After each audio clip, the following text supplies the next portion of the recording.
Berbahagialah setiap orang yang mendengarkan kebenaran firman Tuhan dan setia melakukan dalam hidup setiap hari. Haleluya. Haleluya. Haleluya. Haleluya.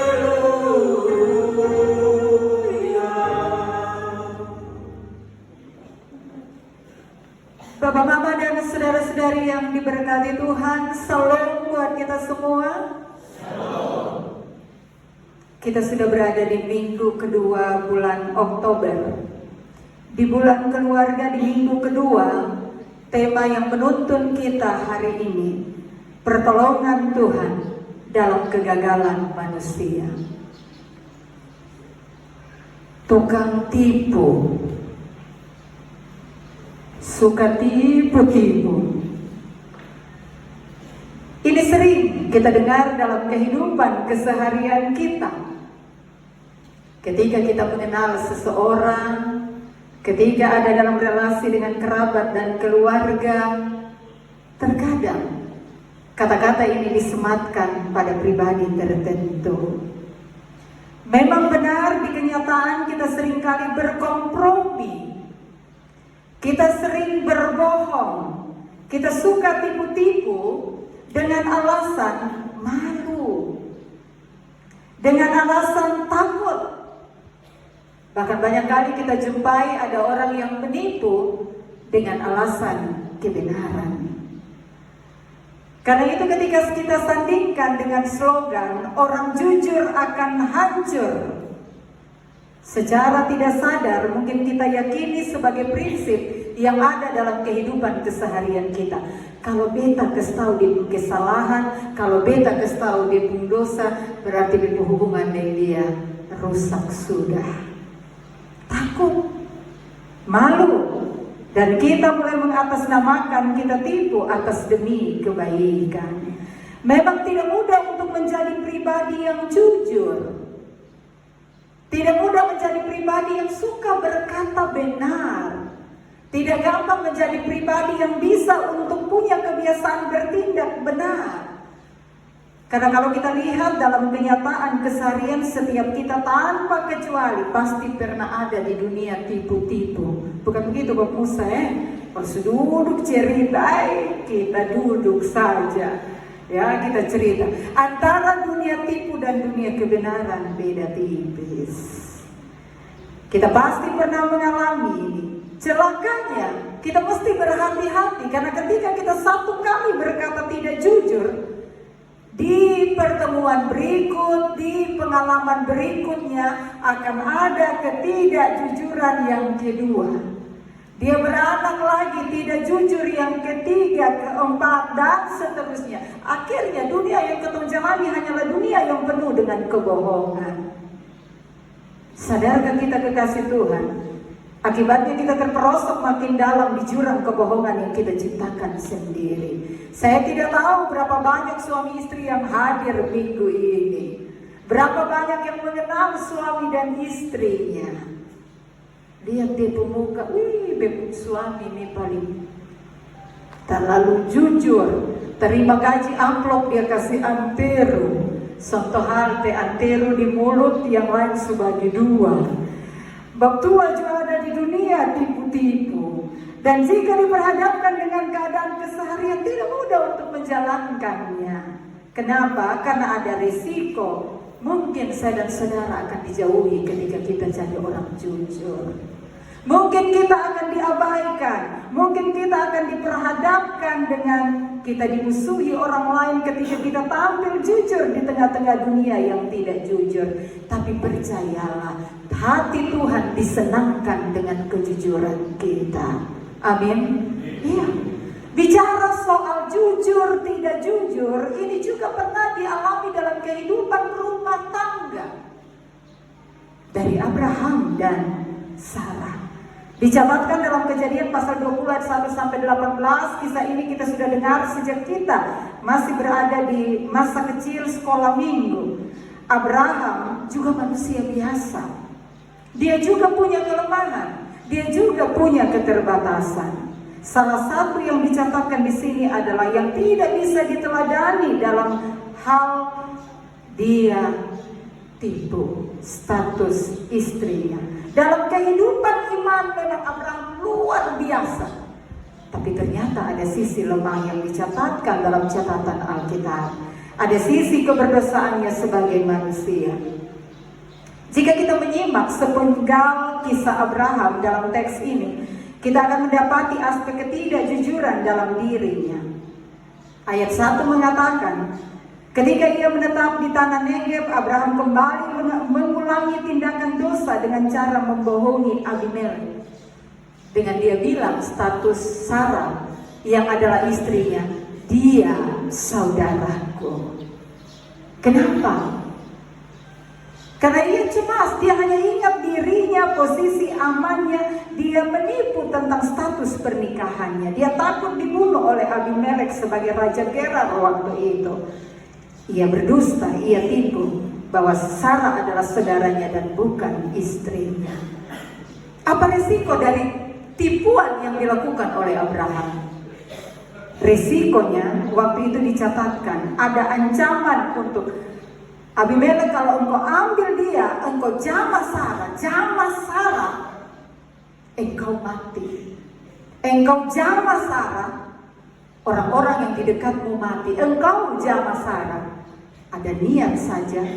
Perempuan-perempuan, budak-budak perempuan yang tinggal di istanamu akan mandul dan tidak melahirkan anak. Itu hukuman. Ngeri kekasih Tuhan sekalian. Ini dimaksudkan sebagai peringatan, bukan mencelakai Abimelek agar tidak tidur dengan Sarah. Kisah ini, Abraham, Sarah dan juga Abimelek mengantar kita untuk merenungkan kehidupan rumah tangga kita di hari ini. Teristimewa dalam relasi suami dan istri. Bagaimana kita menjunjung tinggi kebenaran dalam relasi suami dan istri. Jangan sampai kita menikah 20 tahun, 30 tahun, kita hidup di dunia tipu-tipu. Ada 02, ada 03, ada 04 dan seterusnya.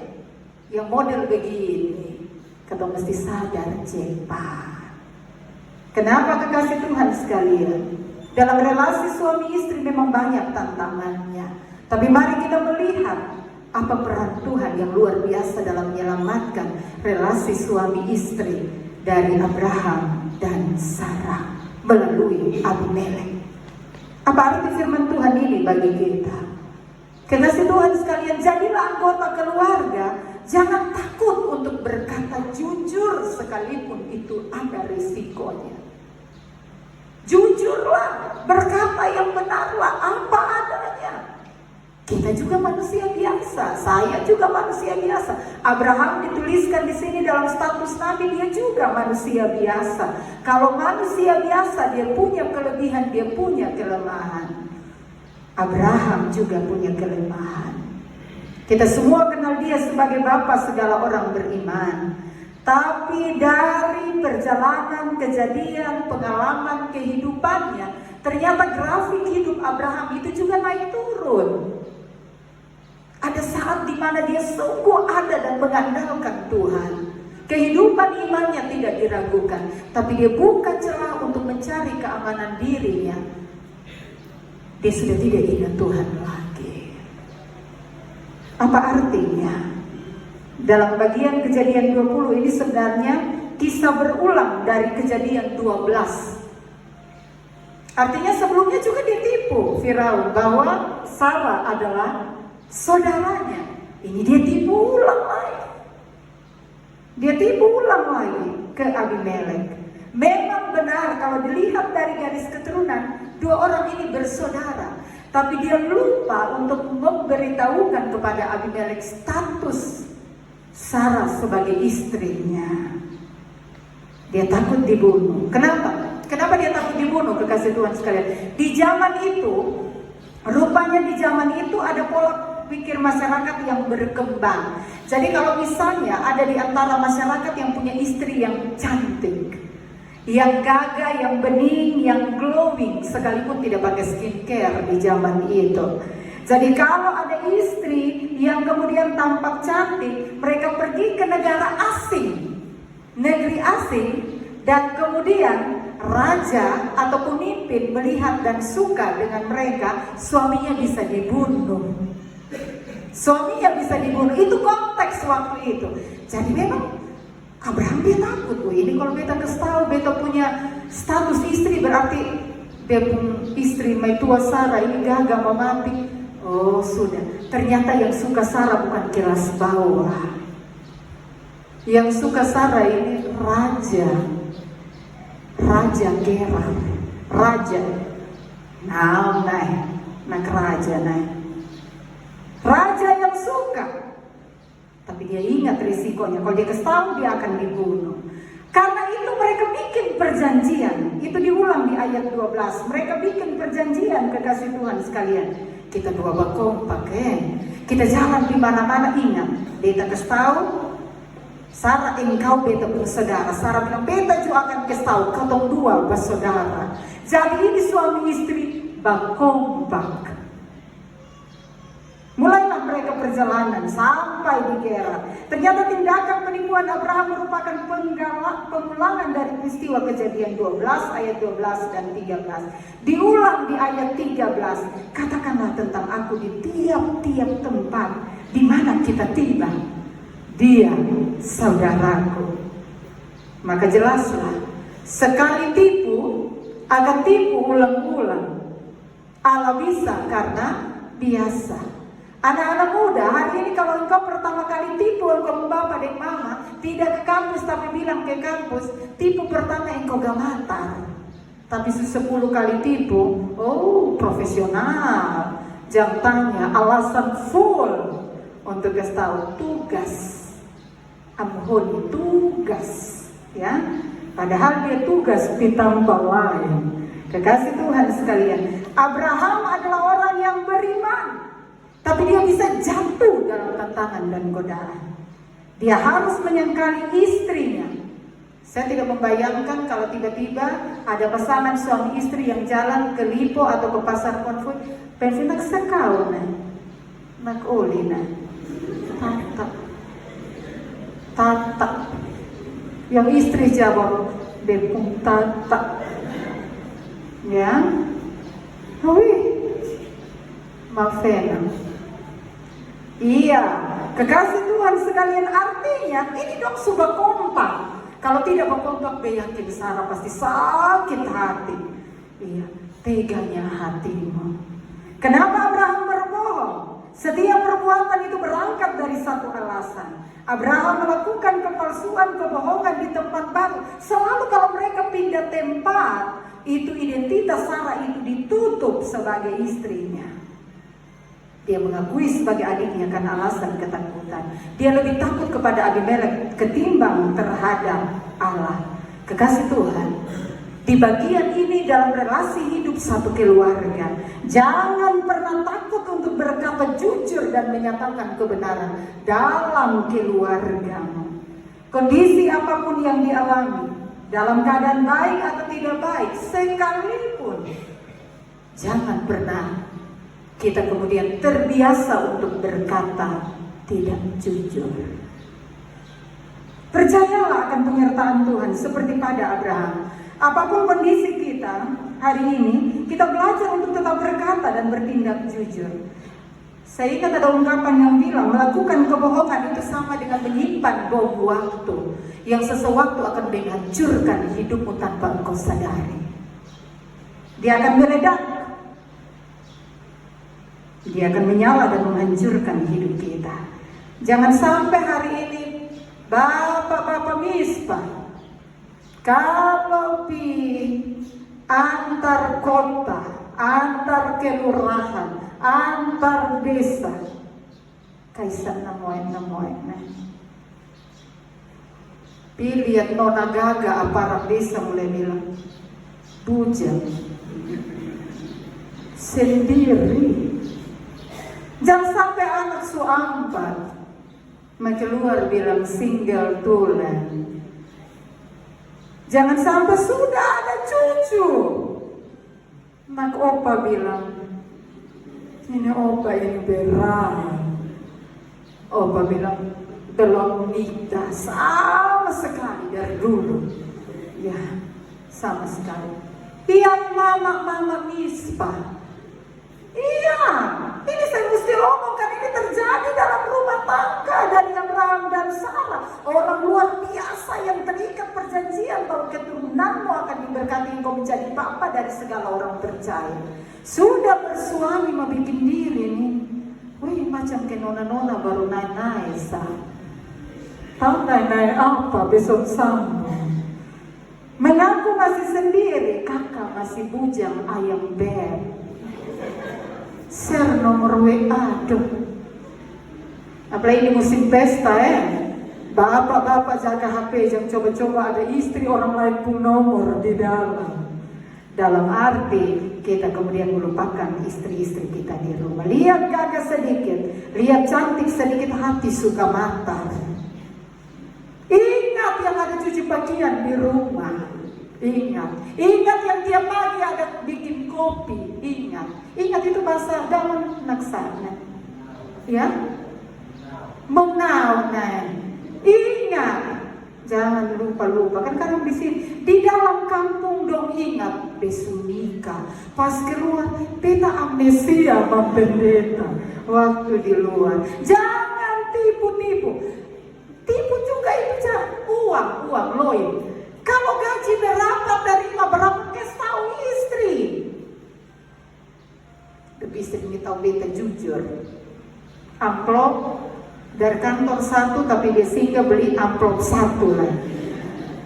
Bisa. Beta tuh omong apa sabe pume tuang. Ikosa. Ano nih. Supanggil honi lah ini berarti mama susut bisa.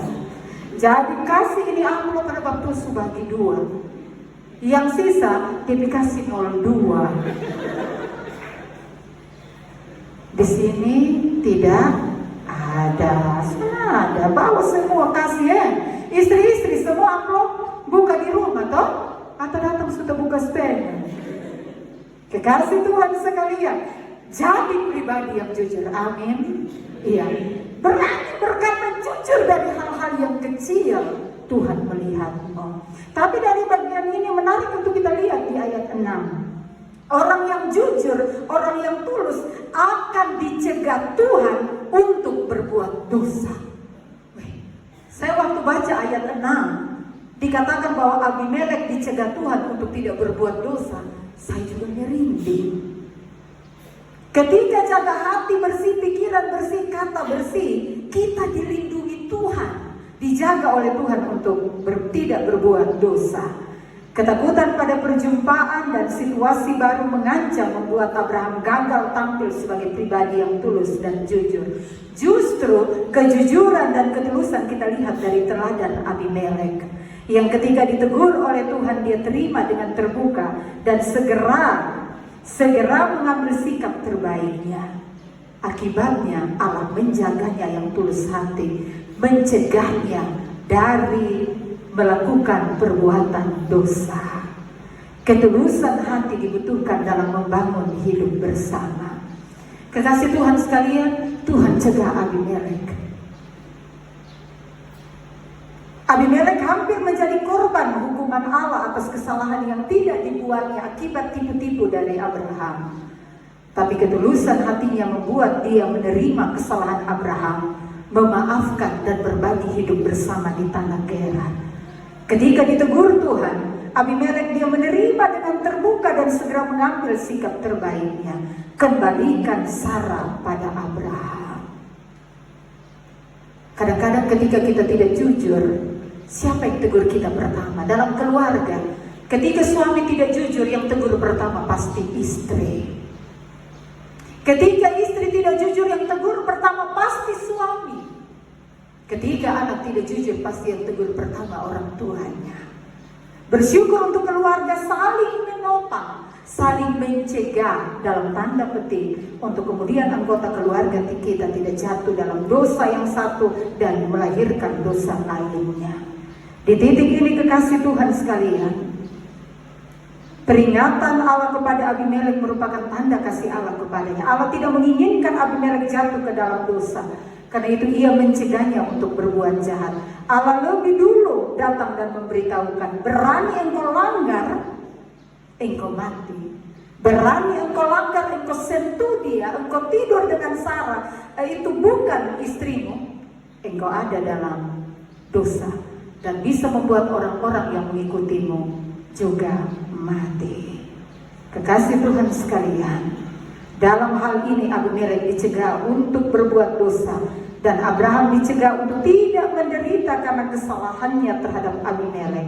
Sarah dicegah dari keduanya, baik dari Abimelek maupun dari Abraham. Abimelek dicegah dari dosa perzinahan. Kekasih Tuhan sekalian, di zaman itu dosa perzinahan tidak main-main. Kesucian dan kehormatan pernikahan itu dijunjung tinggi dalam kehidupan waktu itu. Benar, sangat berani engkau sentuh istri orang lain, berani engkau sentuh suami orang lain, selesai hidupmu. Saya bayangkan kalau dulu di hukuman sama berlanjut sampai sekarang, pasti banyak yang mohon maaf, suami mati sebulan. Karena ya dulu seperti itu, betapa sakitnya. Karena itu kekasih Tuhan sekalian, di waktu itu melarang siapapun untuk menyentuh istri sesamanya. Dan karena itu Abimelek yang kafir, tapi dia tahu dia tidak boleh sentuh yang namanya istri orang lain. Kita pun zaman sekarang lain model iya. Orang suka setahun juga bersuami, suka setahun istri juga, masih lanjut terus. Tapi tiap minggu gereja, tiap minggu ada dan berdoa. Tapi tiap hari juga ada 02, 03, 04 dan seterusnya. Hai, jangan sekali-kali menodai diri dan juga kehormatan pernikahan. Jangan memiliki niat, kekasih Tuhan sekalian. Ini mengingatkan kita bahwa betapa Abraham dan Sarah itu dijaga oleh Tuhan. Karena Tuhan sudah mengikat janji dengan mereka. Keturunanmu akan diberkati. Karena itu tidak bisa dia membiarkan Abimelek dengan hampiri Sarah. Jangan memiliki niat yang tidak baik untuk mengganggu orang yang dikasihi Tuhan. Karena Tuhan akan membela dan melindunginya. Bahkan Allah sendiri yang turun tangan dan berperkara dengan siapapun yang berniat mengganggunya. Abraham dan Sarah suami istri yang telah terikat dengan janji Tuhan. Abimelek, engkau jangan coba-coba hancurkan janji antara Allah dengan Abraham dan Sarah. Berat. Pertolongan Tuhan nyata bagi orang pilihan Tuhan. Karena itu kekasih Tuhan sekalian, hari ini belajar menata hidup untuk jujur. Para suami kalau gimana kestoi istri, dinas esmena. Ya kadang-kadang di sini juga ibadah kaum bapa. Iya ibadah kaum bapa itu punya keunikannya. Tapi itu hanya yang tahu kaum bapa. Saya tidak sebut di sini. Jaga hati untuk tetap bersih dan tulus, supaya kita dicegah dari berbuat dosa. Amin. Yang terakhir, pertolongan Allah nyata dalam kegagalan manusia. Kekasih Tuhan sekalian, apa intervensi Allah untuk menyelamatkan janjinya pada Abraham dan Sarah? Apa campur tangan Tuhan yang kita lihat dalam teks ini? Apa pertolongan Tuhan yang kita bisa lihat ketika Tuhan menyelamatkan kehidupan pernikahan, kehormatan pernikahan antara Abraham dan Sarah untuk saling menjaga kesucian sebagai suami dan istri?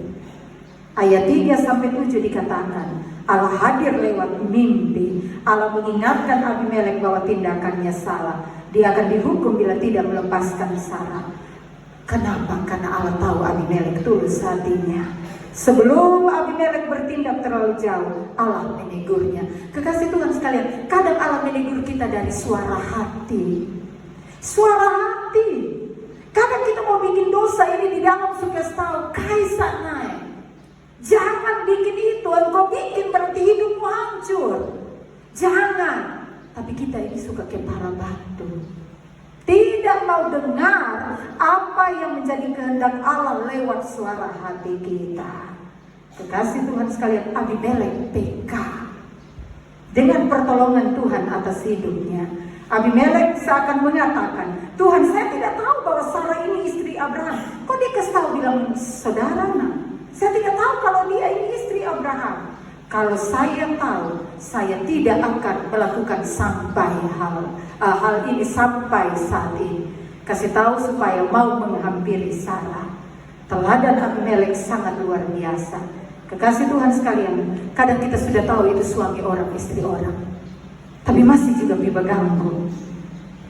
Itu virus bagi rumah tangga. Saya tidak tahu di sini usia pernikahan paling tua siapa. Opa Niko kah siapa yang paling muda Kak Ilonen, yang paling muda di Mispa. Yang keluar ada di dunia tipu-tipu keluar nomor WA. Dikasih Tuhan sekalian, kita sudah tahu suami orang masih ganggu, selingkuh, menodai kesetiaan dan kehormatan pernikahan. Apa arti firman Tuhan ini bagi kita? Kejadian Abraham sekali lagi mengingatkan kita, berjalanlah dalam kehendak dan pimpinan Allah. Abraham gagal kali kedua. Kita mempelajari Allah tidak pernah tinggal diam terhadap orang pilihannya. Jika demikian, Abraham hanya memikirkan dirinya sendiri. Dia lupa memikirkan perjanjiannya dengan Tuhan. Lewat pertolongan yang Allah berikan, sebenarnya mengingatkan kita bahwa kita tetap ada kesempatan kedua. Kadang Tuhan beri kesempatan kedua, asal kita tidak kembali dalam dosa yang sama. Yang hari ini ada pacar, nona, belajar setia dari sekarang. Jangan buka cabang di mana-mana, nanti terbawa sampai menikah. Betul. Pacar mese naik. Nanti di sini dia pun di kampung sebelah itu dari sana pun. Di sana, iya, bingung juga. Belajar untuk menjaga kesetiaan dalam segala bahaya. Tuhan punya beribu macam cara untuk menolong kita. Kita tidak perlu takut dan ragu dengan apa yang dilakukan Tuhan atas hidup kita. Kalau keluarga Abraham dan Sarah dijaga oleh Tuhan, rumah tangga kita pun bisa dijaga oleh Tuhan. Asal keluar dari dunia tipu-tipu. Keluar dari dunia tipu-tipu. Jika demikian, Tuhan akan menjaga, memelihara orang percaya seperti yang Allah lakukan kepada Abraham dan keluarganya. Ingat kekasih Tuhan, bahkan pertolongan Tuhan selalu ada bagi kita, sekalipun kita gagal dan gagal menyenangkan hati Tuhan, tapi Dia tetap menolong keluarga kita. Selamat membangun relasi suami istri dan keluarga yang jujur. Dari kejujuran, keluargamu dipelihara dan diberkati Tuhan.